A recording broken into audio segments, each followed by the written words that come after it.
Hi friends, कैसे हैं आप सब लोग। होप करते हैं आप सब लोग बहुत ही अच्छे होंगे। हम लोग कलेक्शन कंटिन्यू था कॉलिगेटिव प्रॉपर्टी, जिसमें हमने फर्स्ट कॉलिगेटिव प्रॉपर्टी पढ़ाया था, उसका फॉर्मूला भी डिराइव कराया था। Relation between Dalton's law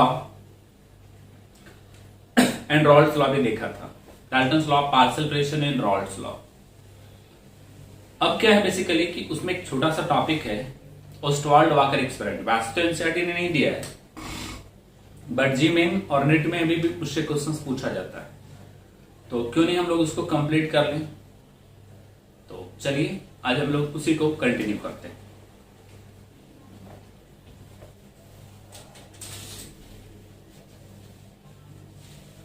okay,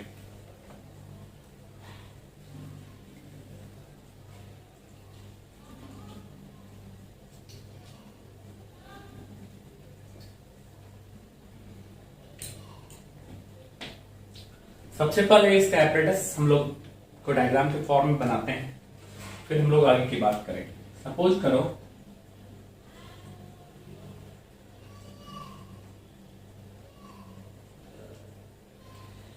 यहां पे मुझे 6 सेट ऑफ बल्ब लेना है, जैसे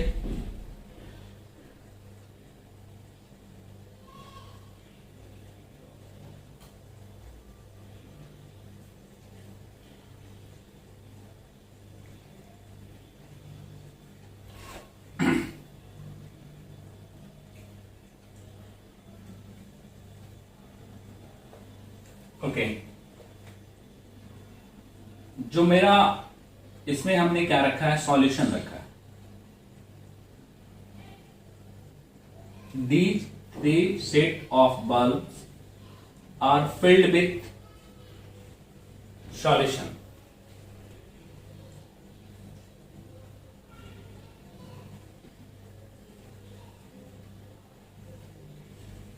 These 3 set of bulbs are filled with solvent. Okay, अब यहां पे क्या करता हूं,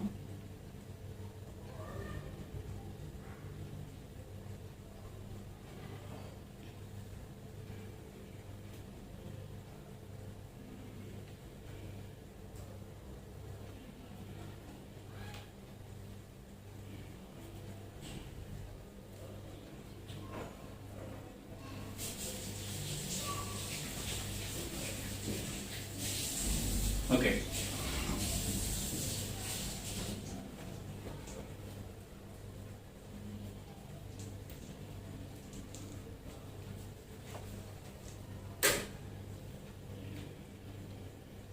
आप भी मेरे पैरेलल डायग्राम बना लेंगे तो बहुत ही अच्छा होगा।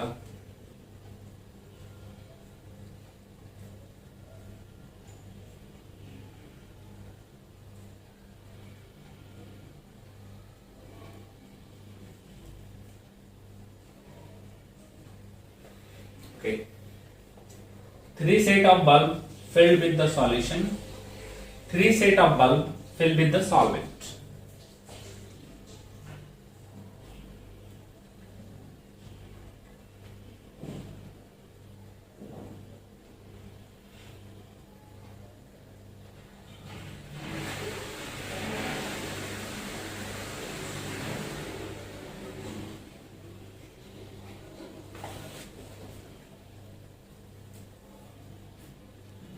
Okay friends, 3 set of bulb है जिसमें हमने सॉल्यूशन ले रखा है, सॉल्वेंट ले रखा है, और इधर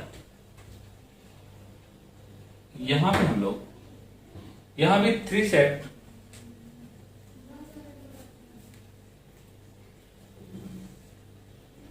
यू ट्यूब शेप का बल्ब लेते हैं।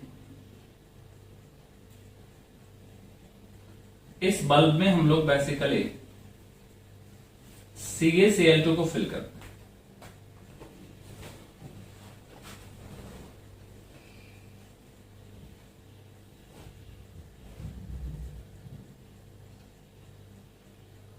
ओके, अब देखिए इसमें करना क्या है। यहां पे हम लोग इस वाले पॉइंट से हम लोग ड्राई एयर की एंट्री कराते हैं। ओके, तो जैसे आप ड्रायर की एंट्री से आप कराओगे तो ड्रायर क्या करेगा, ड्रायर इस सॉल्यूशन का जो वेपर प्रेशर होगा और इसमें जो वेपर्स होंगे उस वेपर को ये एब्जॉर्ब करेगा। उस वजह से इस सॉल्यूशन का मास घटेगा और ड्राई एयर सैचुरेट हो जाएगा इस सॉल्यूशन के साथ, और इस ड्राई एयर का जो अपना प्रेशर वेपर प्रेशर होगा वो सॉल्यूशन के वेपर प्रेशर के बराबर होगा। समझ गए होंगे मैं क्या कहा, फिर से वन अगेन। जैसे ड्राई एयर को हम पास करेंगे तो पास करने के बाद क्या होगा, ये जो सॉल्यूशंस है इस सॉल्यूशन का जो वेपर प्रेशर होगा उस वेपर को ये एब्जॉर्ब करेगा ड्राई एयर। इससे क्या होगा, इससे इसके मास में कमी आएगा और ये सैचुरेट हो जाएगा इस सॉल्यूशन के वेपर प्रेशर के साथ। अब जब ये सैचुरेट होकर यहां आएगा तो इसका वेपर प्रेशर पीएस हो जाएगा, लेकिन सॉल्वेंट का वेपर प्रेशर पी नॉट है और अभी भी पी नॉट ग्रेटर है पीएस से। तो इन दोनों में जितना प्रेशर डिफरेंस है उसी के प्रोपोर्शन में इस सॉल्वेंट वाले से भी वेपर को ये एब्जॉर्ब करेगा और उसी प्रोपोर्शन में इसके मास में लॉस होगा। तो हम लोग यहां पे एक बात लिखना चाहें वो ये, ऐसा करते हैं, थोड़ी जगह की कमी है तो एक काम करता हूं,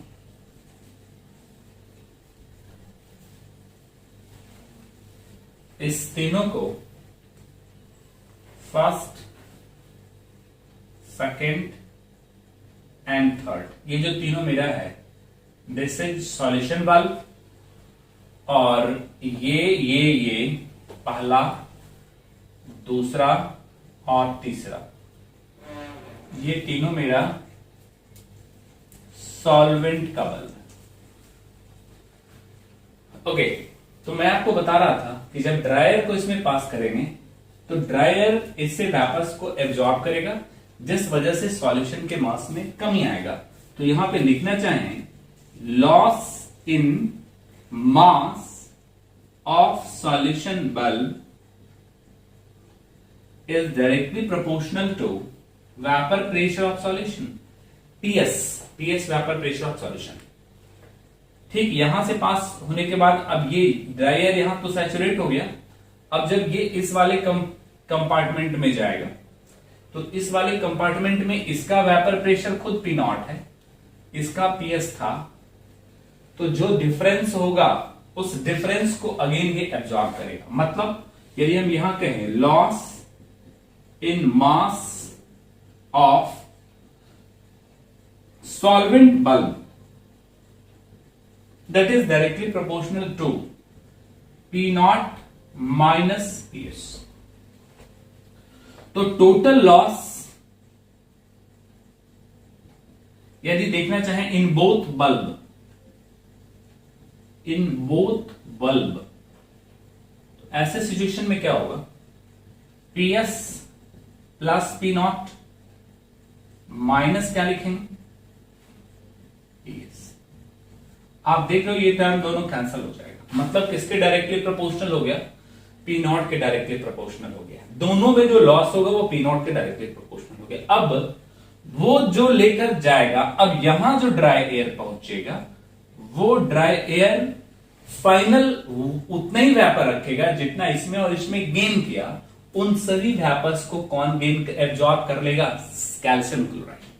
कैल्शियम क्लोराइड का काम है एब्जॉर्ब वेपर्स, या हम ये कहें कि weight gain in weight in this CaCl2 compartment. इसके कारण जो भी वेपर्स लेकर जाएगा उन सभी को एब्जॉर्ब करेगा और फिर से ड्राई एयर बाहर वापस निकल जाएगा। तो होप करता हूं इस डायग्राम को आप बना लीजिए, इसके बाद मैं ऊपर लिखता हूं। समझ गए होंगे जो समझाने की कोशिश किया। फाइनली यहां से ड्राई एयर गया, इसके साथ सैचुरेट हो गया। सैचुरेट होने का मतलब इसके वेपर्स को ये एब्जॉर्ब किया और एब्जॉर्ब करने के बाद इसका खुद का वेपर प्रेशर सॉल्यूशन के वेपर प्रेशर के बराबर हो गया। अब सॉल्वेंट का वेपर प्रेशर ज्यादा है, ये कम है, तो दोनों के डिफरेंस के बराबर वेपर को फिर से एब्जॉर्ब किया। दोनों कंपार्टमेंट में यदि हम बात करें कितने कितने मास का लॉस हुआ, total loss in both bulb, तो इन दोनों के सम के डायरेक्टली प्रोपोर्शनल होगा, वो फाइनली पी नॉट के बराबर होता है। अब जितना भी वेपर वो लेकर जाएगा उन सभी वेपर्स को CaCl2 अगेन गेन कर लेगा, मतलब इसके वेट में इंक्रीजमेंट मिलेगा। तो इन दोनों बल्ब में जो भी वेपर्स एब्जॉर्ब हुआ था बाय द ड्राई एयर, उन सभी को ये क्या किया, एब्जॉर्ब कर लिया, उस वजह से इसका वेट इंक्रीज करता है। चलिए डायग्राम भी बन गया होगा, समझ भी गए होंगे। अब थोड़ी सी बात को आगे बढ़ा,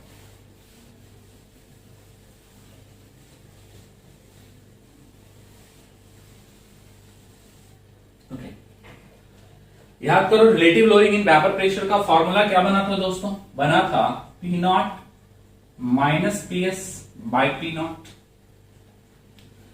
इससे यदि इसको रिलेट करने की कोशिश करें तो हम कहेंगे loss in mass of solvent bulb के डायरेक्टली प्रोपोर्शनल है, तो यहां लिख सकते हैं loss in mass in solvent bulb, solvent bulb P naught आप देख रहे हो, P not loss in mass in both the bulb, loss in mass in both bulb,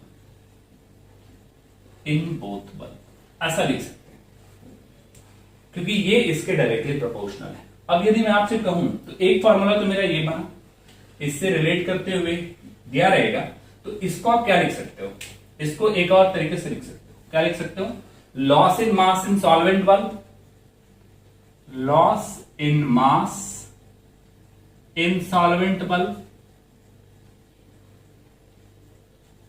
और इसे क्या लिख सकते हैं दोस्तों, loss in mass in bulb लिख सकते हैं gain in weight in CaCl2 compartment. CaCl2 compartment ने क्या किया था, उसको एब्जॉर्ब कर लिया था, तो यहां लिखेंगे gain in weight in CaCl2 compartment, क्योंकि ये एब्जॉर्ब कर देता है। ओके, होप करता हूं ये चीज आप समझ गए होंगे। तो इसे हम लोग क्या करते हैं, लिख लेते हैं। ओके फ्रेंड्स, अब यदि हम लोग यहां पे बात करें P naught minus PS by P naught equal to, formula क्या था, small w by m dash m naught by में क्या था दोस्तों, कैपिटल W। ये फॉर्मूला हम लोगों ने relative lowering in vapour pressure में निकाला था। तो ऐसा कर सकते हैं, इस टर्म को इससे भी रिलेट कर सकते हैं और इस टर्म को इससे रिलेट कर सकते हैं। तो हम लोगों का जो फाइनल वर्किंग फॉर्मूला हुआ, प्रॉब्लम्स तो यहां से रिलेट कर भी यहां से भी पूछा जा सकता है, या हम ये भी लिख सकते हैं small w into m not into capital W equal to loss in mass in solvent bulb divided by लिखेंगे gain in wait,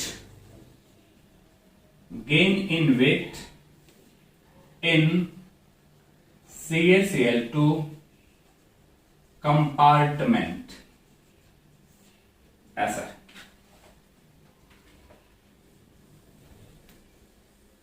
okay, hope करता हूं आपको ओस्टवाल्ड वाकर एक्सपेरिमेंट समझ आया होगा। आप इसे नोट डाउन कर लें।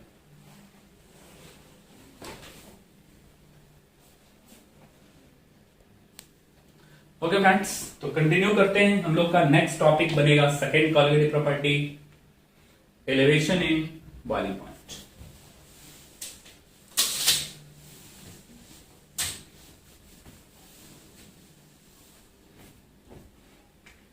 सेकेंड कॉलिगेटिव प्रॉपर्टी है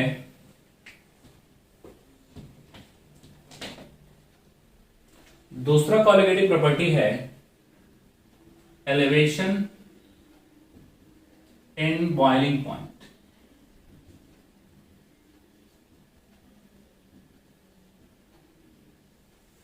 ओके फ्रेंड्स, बहुत ही आसान है ये भी आपके लिए समझना। बस आपको करना क्या है, थोड़ा ध्यान से देखना है। सबसे पहले हम लोग इसमें बॉइलिंग पॉइंट का डिफिनेशन समझते हैं। बॉइलिंग पॉइंट क्या है, किसी भी लिक्विड के बॉइलिंग पॉइंट को डिफाइन कैसे करें। तो इसको कुछ ऐसे डिफाइन करते हैं, जैसे सपोज करो मेरे पास एक लिक्विड है,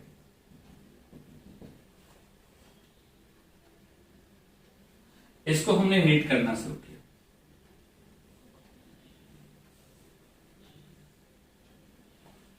ओके।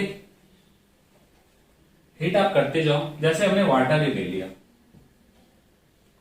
तो इसको आप हीट करते जाओ, हीट करते जाओ। आप देखते हो कि जैसे 100 डिग्री पे जाते हैं बॉयल करने लगता है, मतलब क्या हुआ, temperature at which vapour pressure of the liquid becomes equal to atmospheric pressure. जिस टेम्परेचर पे लिक्विड का vapour pressure atmospheric vapour pressure के बराबर होगा, वही टेम्परेचर बॉइलिंग पॉइंट कहलाएगा। एटमॉस्फेयर का जो नॉर्मल प्रेशर होता है उसके बराबर, एटमॉस्फेरिक प्रेशर के बराबर। फिर से once again, temperature at which vapour pressure of the liquid becomes equal to 180। एक काम करते हैं, इसे नोट डाउन कर लेते हैं, डेफिनेशन लिख लेते हैं।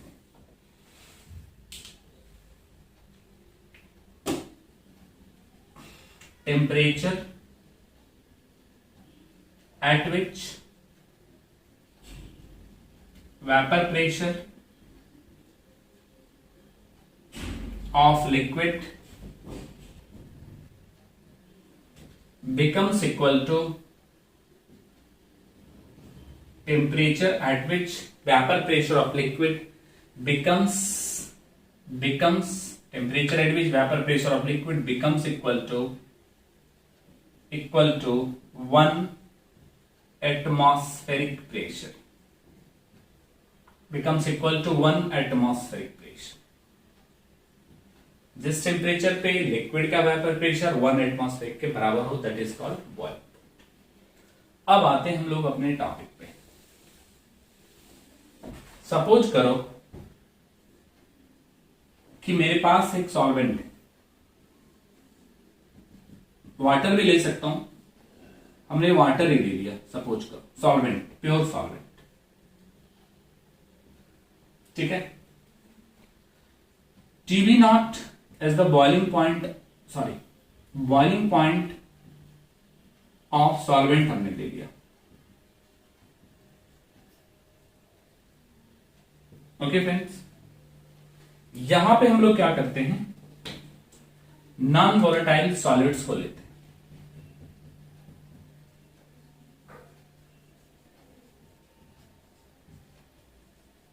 ऐसा मैं आपको बताया भी था कि कोलिगेटिव प्रॉपर्टी उसी केस में मिलता है जब नॉन वोलेटाइल सॉलिड को ऐड करते हैं। इसे हमने इसमें मिला दिया, तो मिलाने के बाद इट बिकम्स सॉल्यूशन। साथ साथ और क्या हुआ, साथ साथ हुआ कि ये जो पार्टिकल्स है वो इसमें डिसॉल्व हो गया और ये भी इसके सरफेस पे आ गया। This becomes the solution. क्या क्या हुआ फ्रेंड्स, आप बताओगे। जैसे ही आपने नॉन वोलेटाइल सॉलिड इसमें आपने ऐड किया, तो क्या हुआ, मान लो इसका वेपर प्रेशर P नॉट था। P not is the vapour pressure of solvent and PS is the vapour pressure of solution, okay. जैसे हमने इसमें नॉन वोलेटाइल सॉलिड को ऐड किया, ये क्या बन गया, सॉल्यूशन बन गया। सॉल्यूशन बनने के बाद इस सॉल्यूशन का वेपर प्रेशर सॉल्वेंट के वेपर प्रेशर से कम हो गया। क्यों कम हो गया, क्लियर दिख रहा है। जहां इस पूरे सरफेस पे सिर्फ और सिर्फ वोलेटाइल सॉल्वेंट मौजूद था, वेपर बना रहा था, यहां पे नॉन वोलेटाइल आने के बाद इसके फ्री सरफेस पे, ओपन सरफेस पे इसके प्योर सॉल्वेंट के मोल फ्रैक्शन को घटा दिया, क्योंकि इसका भी कुछ फ्रैक्शन आ गया। तो जब इसका फ्रैक्शन आ गया तो वोलेटिलिटी घटेगा, वोलेटिलिटी घटेगा तो वेपर प्रेशर भी घटेगा। After reading non volatile solute, vapour pressure of solution decreases. क्यों डिक्रीज होता है, अच्छे से समझते हो। इसके ओपन सरफेस पे वोलेटिलिटी बहुत ज्यादा है, लेकिन इसके ओपन सरफेस पे अभी भी नॉन वोलेटाइल सॉल्यूट के पार्टिकल्स आए हुए हैं। इस वजह से वेपर प्रेशर ऑफ सॉल्यूशन क्या होगा, लेस होगा। किसके कंपेरिजन में, P not vapour pressure of pure solvent के कंपेरिजन, ओके। अब क्वेश्चन यहां पे ये उठता है कि क्या इस सॉल्यूशन का बॉइलिंग पॉइंट बढ़ेगा या घटेगा। इसको कुछ ऐसे समझते हैं, आपका वेपर प्रेशर घट गया, तो जब सॉल्यूशन का वेपर प्रेशर घट गया, और अभी आपने डेफिनेशन में कहा कि temperature at which vapour pressure of the liquid becomes equal to 1 atm, तो 1 atm तक वेपर प्रेशर पहुंचाने के लिए लो वेपर प्रेशर से 1 atm तक, इसको कुछ ऐसे समझता हूं, सपोज करो यहां पे P0, यहां पे लिखता हूं, सपोज करो कि मेरे पास ये P0 और ये 1 atm है, ओके। PS क्या हो गया ना, और नीचे चला गया, और ये 1 atm,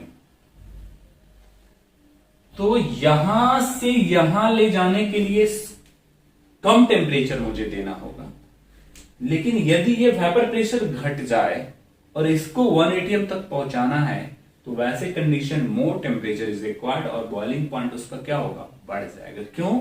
क्योंकि वेपर प्रेशर ऑफ सॉल्यूशन क्या हुआ, घट गया। क्योंकि डेफिनेशन क्या था, temperature at which vapour pressure of the liquid becomes equal to 1 atm। 1 atm तक हर हाल में आपको पहुंचाना ही है, लेकिन आप यहां से पहुंचाने में कम टेम्परेचर देना होगा, बट यहां से पहुंचाने में आपको ज्यादा टेम्परेचर देना होगा, सो एलिवेशन इन बॉइलिंग पॉइंट होगा। खैर, इसे हम लोग ग्राफ से अच्छे से समझेंगे, तो चलिए इसे आप नोट डाउन कर लें, फिर मैं आपको एक ग्राफ बताता हूं।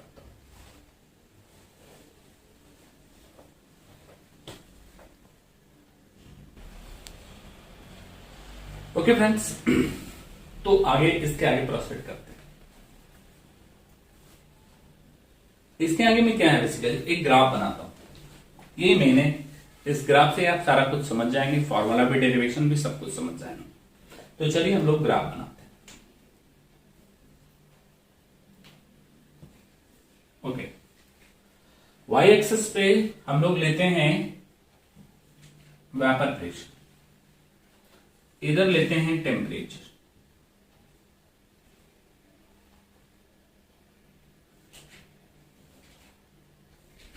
ये सपोज करो मेरे सॉल्वेंट का ग्राफ। जैसे जैसे टेम्परेचर बढ़ाते जाएंगे वैसे वैसे इसका वेपर प्रेशर क्या होगा, बढ़ता जाएगा। ये सॉल्यूशन 1,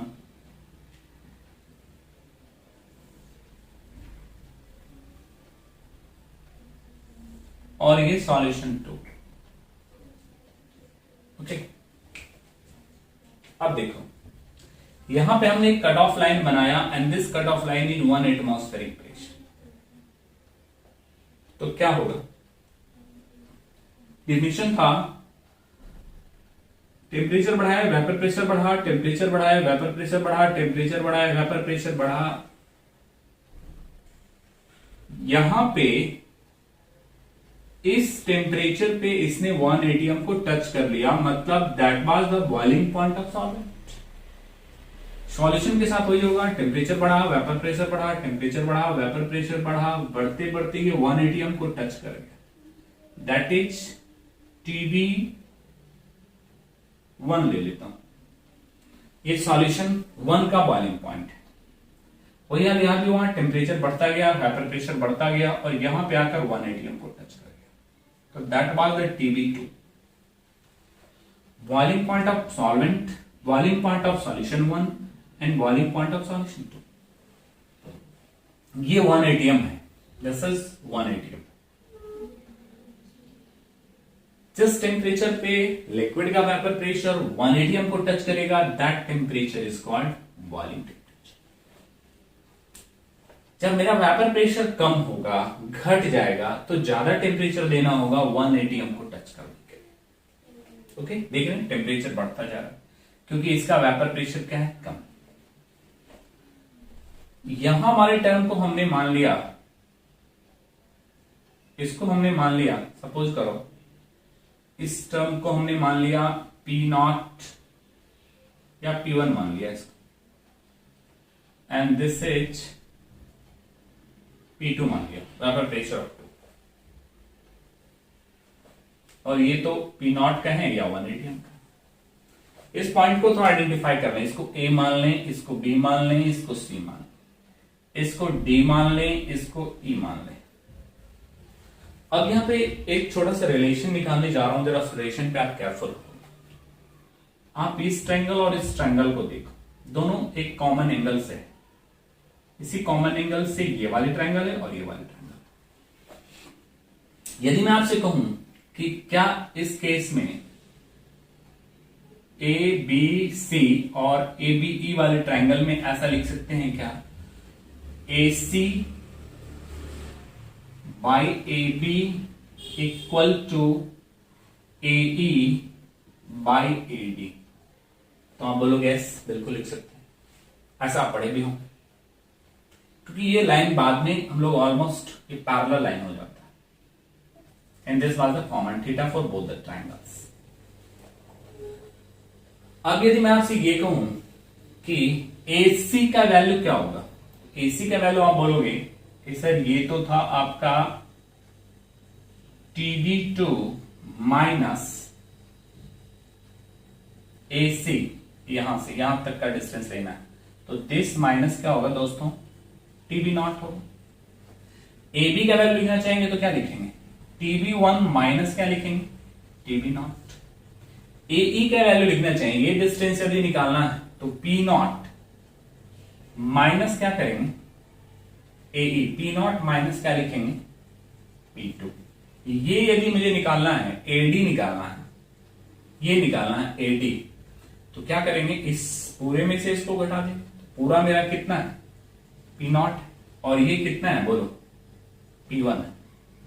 आप इसको बहुत ध्यान से देखो, ये भी कांस्टेंट, ये भी कांस्टेंट, ये भी कांस्टेंट, ये भी कांस्टेंट। इससे आप कह सकते हो कि del T2 bye del T1 बराबर del P2 bye del P1, कह सकते हैं। क्लियर, आपको दिख रहा है। इससे हम ये भी कह सकते हैं कि del T is directly proportional to del P। Okay, बिल्कुल ये साफ साफ इक्वेशन बता रहा है कि del T is directly proportional to del P। Friends, थोड़ा सा जगह का तो कमी है, लेकिन फिर भी मैं इधर लिखने का कोशिश करता हूं, आप समझने की कोशिश करना। आप जान रहे हो, यदि हम फर्स्ट लॉ पे आए तो रॉल्स लॉ का जो पहला डेरिवेशन था, relative lowering in vapour pressure P0 minus PS by P0 equals to mole fraction of solute, non volatile solute, ऐसा डेरिवेशन था। क्या इसको फॉर्मूले में लिखना चाहेंगे तो क्या आया था दोस्तों, small w by m dash by m naught, by में क्या लिखेंगे दोस्तों, कैपिटल W। इसको लिखेंगे del P, बाय में लिखेंगे P naught equal to small w into m naught by this one A by this one. तो del P का वैल्यू यहां से लिखना चाहेंगे तो del P इक्वल टू होगा small w into m naught by m dash by capital W into P not.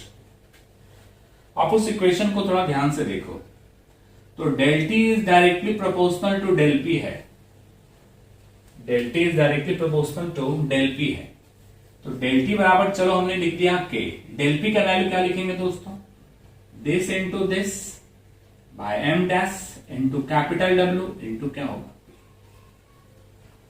Okay. थोड़ी जगह की कमी, इधर लिख दे रहा हूं, ये सब आप बना लिए होंगे, होप करता हूं, ग्राफ तो बना ही ली हूं।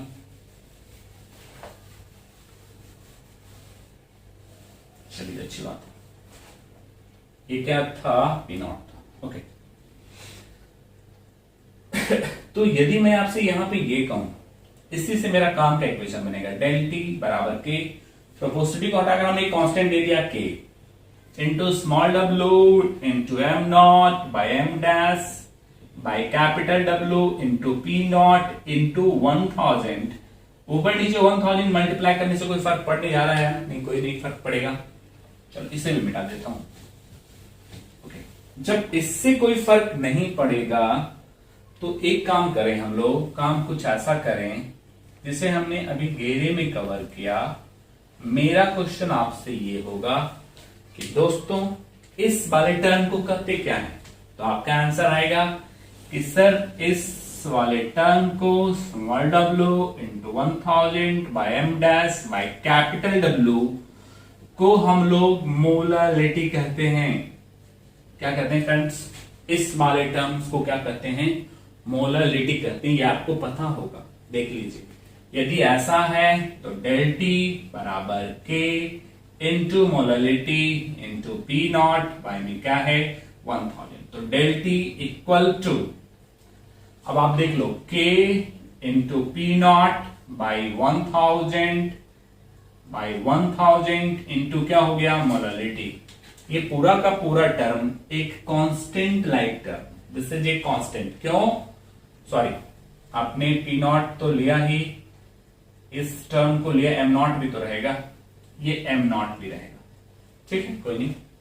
तो इसकी जगह में रेड वाले की जगह हमने, इसकी जगह हमने मोलालिटी लिख दिया, तो साथ में और क्या रहेगा दोस्तों, एम नॉट भी रहेगा। आप खुद ही देख लो ना, ये भी कांस्टेंट, ये भी कांस्टेंट, ये भी constant, all terms are constant, so we can say that del T is directly proportional to molality। ये हम लोग का इक्वेशन निकला। ये जो कांस्टेंट हम लोग को निकला, यहां पे इसी कांस्टेंट को हटाकर एग्जैक्ट एक वैल्यू लेते हैं। ये पूरा का पूरा टर्म कांस्टेंट है, आप खुद ही देख लो, this whole term is constant. आप खुद ही देख लो कैसे कांस्टेंट है, क्योंकि हमने यहाँ पे एक प्रोपोर्शनली कांस्टेंट के लिया था, P naught constant, M naught, सब तो कांस्टेंट ही टर्म है, एम नॉट भी कांस्टेंट है। तो इसी से इक्वेशन लिखते हैं, del T elevation in boiling point is directly proportional to molality, और इसे हटाकर जो एग्जैक्ट कांस्टेंट देते हैं वो Kb है into molality. Kb is called molal elevation constant और ebullioscopic constant, ebullioscopic constant. Okay friends, hope करते हैं ये चीज आपको अच्छे समझ में आया होगा। आप इसे नोट डाउन करें, फिर हम लोग इसका फॉर्मूला बनाते हैं।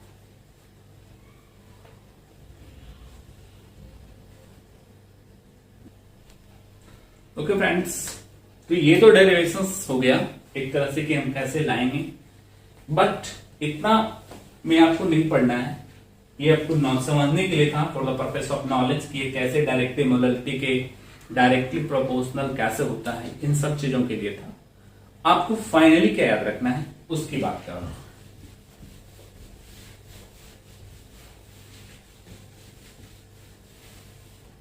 What was the final formula?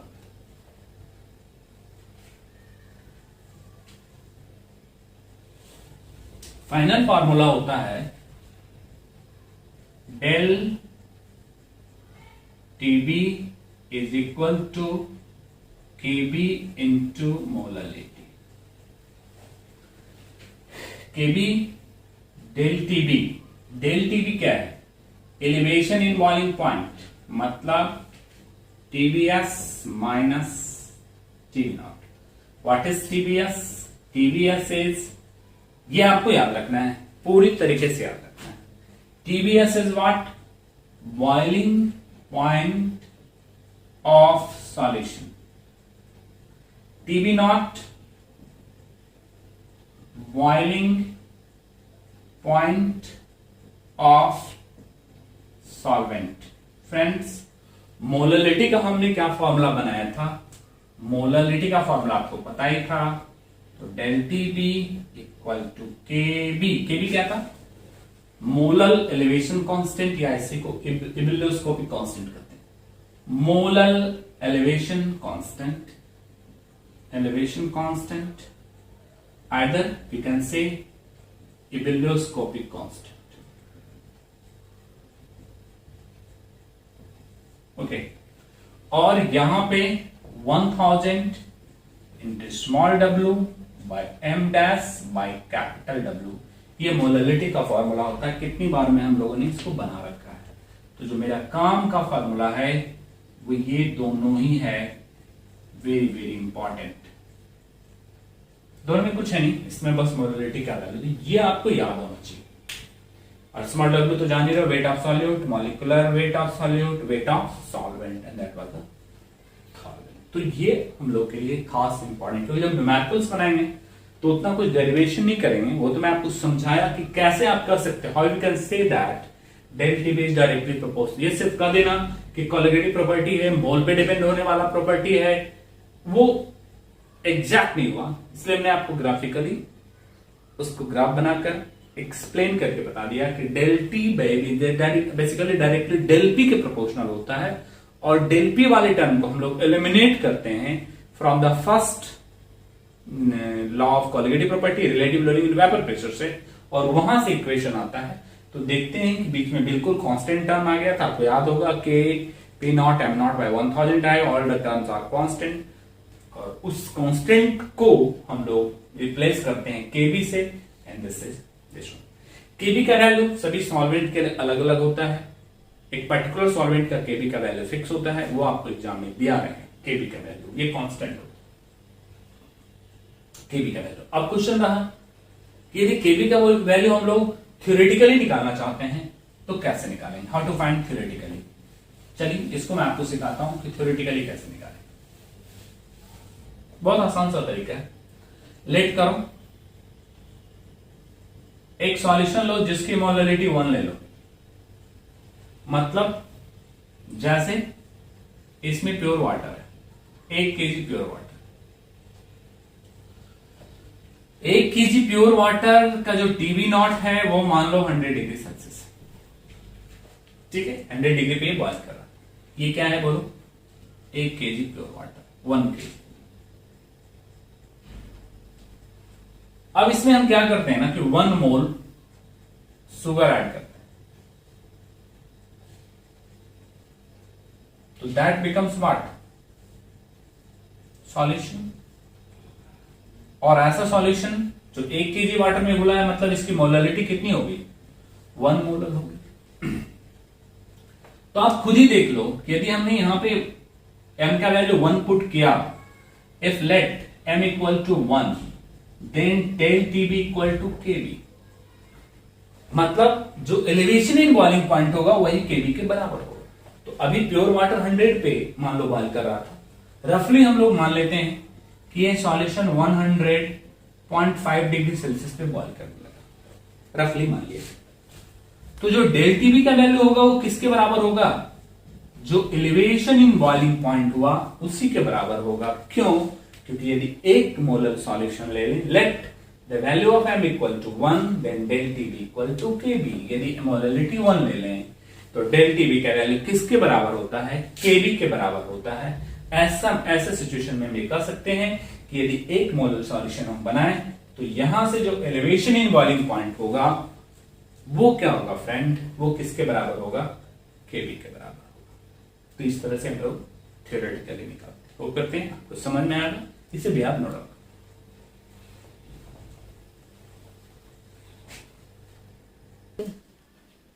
Okay friends, hope करते हैं आप लोग इसे नोट डाउन कर चुके होंगे। KB का वैल्यू कैसे निकालते हैं, और KB का वैल्यू निकालने का एक और तरीका होता है। KB का वैल्यू बेसिकली हम लोग निकालते हैं R into M not into TB not का square by 1000 by enthalpy of vaporization. ये एनसीईआरटी में भी फॉर्मूला मेंशन है, कभी कभी इससे भी क्वेश्चन आता है दोस्तों। R क्या है, R तो गैस कांस्टेंट है। M नॉट क्या है,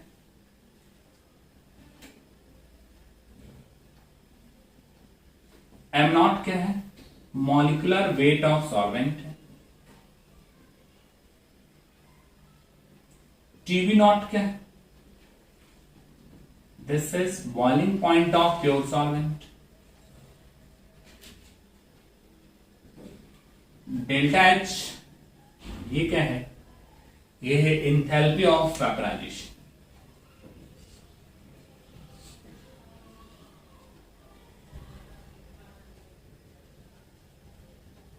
ओके, तो ये KB हम इस तरीके से निकाल सकते हैं। KB किसी भी प्योर सॉल्वेंट का फिक्स होता है, ठीक है, वो आपको एग्जाम में KB का वैल्यू दिया हुआ है।